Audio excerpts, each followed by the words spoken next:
All right, today I'd like to talk a little bit about what love has to do with low entropy, or why is being a low entropy consciousness has to do with becoming love. How is it that entropy and love get connected somehow? Okay, well, you know that in this virtual reality paradigm that I talk about, the larger consciousness system is the fundamental system. And we are avatars. We are played by a player that is a consciousness. I call that a individuated unit of consciousness. And that our virtual reality is here as a learning lab. You know about that. And that it's computed by a computer that's also part of the larger consciousness system. That the larger consciousness system is a information system. Okay, even a digital information system.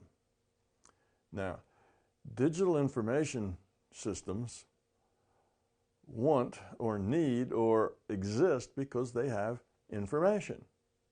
And when an information system evolves, it means evolving toward more, better, more useful information. It's the increase in information is how an information system evolves. If it loses information, a decrease in information, then it is de-evolving. Okay, now let's talk about entropy for a moment. Entropy is a measure of disorder. So think of an information system and how that applies to disorder. Well, information is order. If you have bits and the bits are all random, then there is no information. There's no information in randomness. That's almost the basic definition of randomness. No information in randomness. So if all the bits are random, you really don't have an information system. You maybe have a potential for an information system, but there's no information there. Okay, now, as those bits become ordered and that order has meaning, that order can be symbolic, that order could be just patterns. Any order contains information. For example, here's a very simple order. Up, down, up, down, up. What's next? Well, down would be next. Why? Because there's a pattern. We could predict what would happen next based on the pattern. That's information. There's information contained in the pattern. Okay, the pattern is lower entropy than if all those bits in the pattern were random. So you see, as bits are ordered, we create information, and those ordered bits can become symbols, like a 0 and a 1, you see, which could then produce lots of zeros and ones, which then can do everything a computer can do, just from those kinds of binary bits. So this is the nature of an information system, that it evolves to lower entropy, more order. It de-evolves to higher entropy. So an information system that is conscious, such as the larger consciousness system, then has two choices.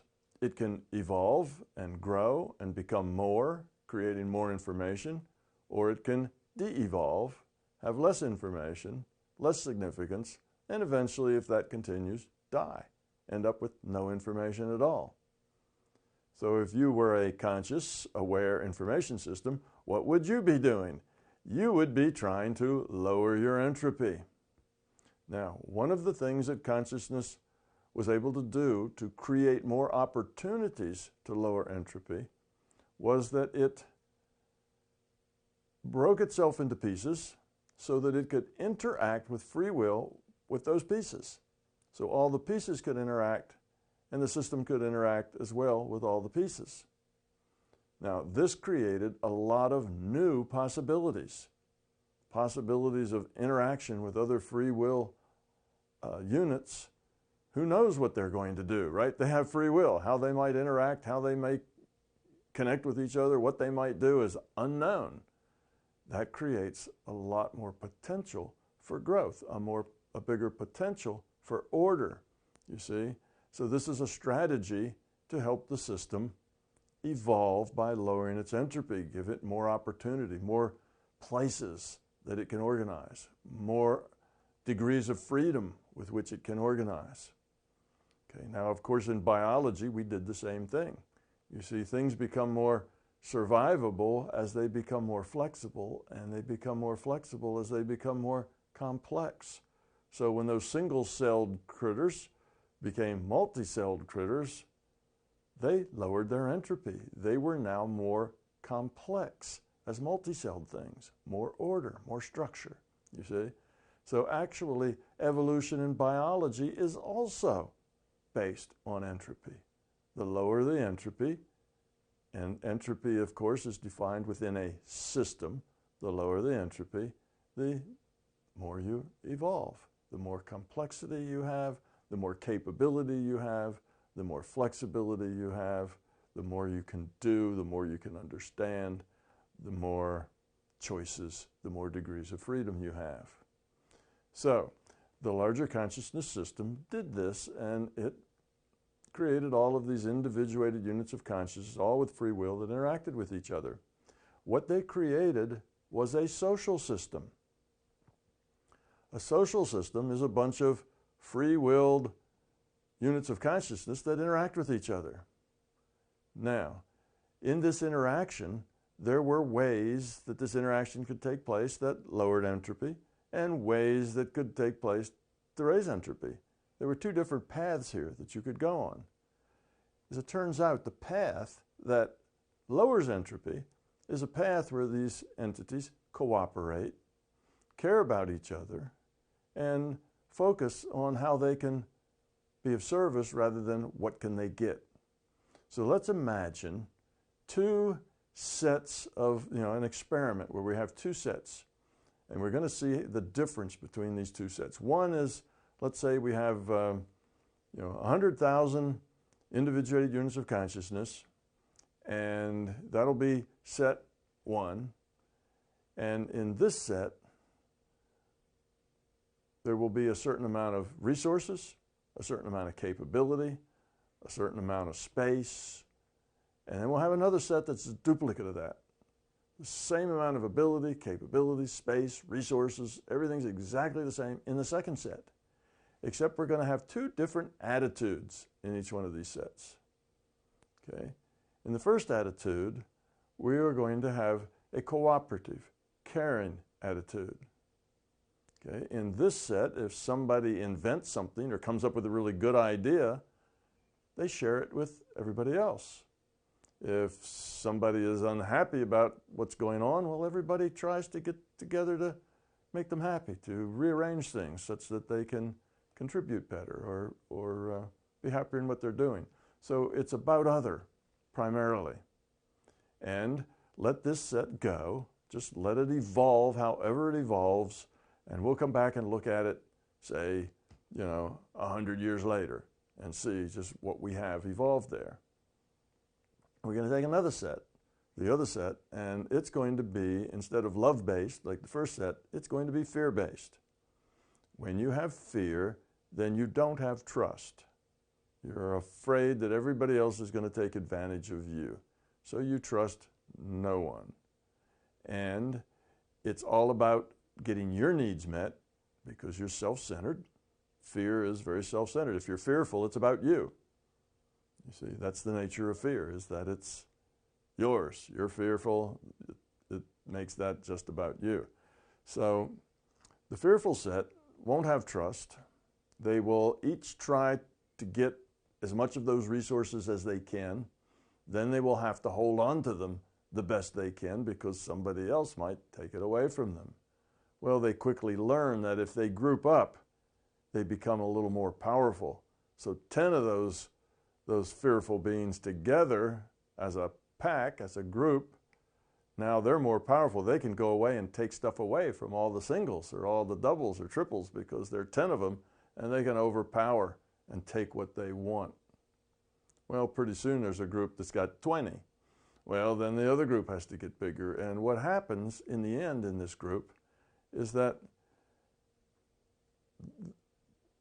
competing groups form. And in these competing groups, each one's trying to get as much of the stuff as possible, as much of the resources as they can manage and try to keep them. Well, because nobody really trusts each other. The leadership of this group is constantly changing, constantly being done in, and somebody else is rising to the top, and it's constant turmoil there, and it's a very inefficient process. You eventually, at the end of your 100 years that you have to see what works, you would have probably 5% of the beings in the fear-based group in control of 95% of all the resources, and everybody else is kind of a peasant or a lackey. And you'd have these power groups that would grow, and the leaders would ostensibly protect their followers from the preying on by other groups. And you would have very little trust. Everybody would be out for themselves. It'd be kind of a dog-eat-dog world there. Well, that sounds a whole lot like our world, doesn't it? That's the one we live in every day, right here in good old physical reality. It's a fear-based world. So we know how that turns out. Over on the other side, where people cooperate, there is no need for a grouping up for protection. There is no need for grabbing as much stuff as you can. There is no need even for a whole lot of government or ordering or hierarchy at all. You see, there's no need for management. You see, management would never say, you go grab this crank and turn it, that's your job, that's your contribution, because that would not be in the best interest of that person. That person may not want to turn that knob. And everybody in that reality wants that person to fulfill themselves to the greatest potential that they have, not to do things they don't want. So in the world that is love-based, you would have lots and lots of personal freedom to do what you want, how you want, when you want. Because if you didn't and you were unhappy, the rest of the players in that world would try to fix it for you. And as you see one of them unhappy, you try to fix it for them. So you have to imagine a world without fear. You see, we can't do that very easily because we live in a very fearful place. So we say, well, there's certain jobs have to be done and nobody wants to do them, so somebody would have to be forced to do them. No, that's a fearful viewpoint. That's a fearful viewpoint. It's not like that. There are jobs that need to be done, and if everybody sees they need to be done, then there would be people who would do them. And if they're jobs that are unpleasant, well, then they would be particularly high-paying jobs, because when you do things that are unpleasant, you ought to get more rewards for that.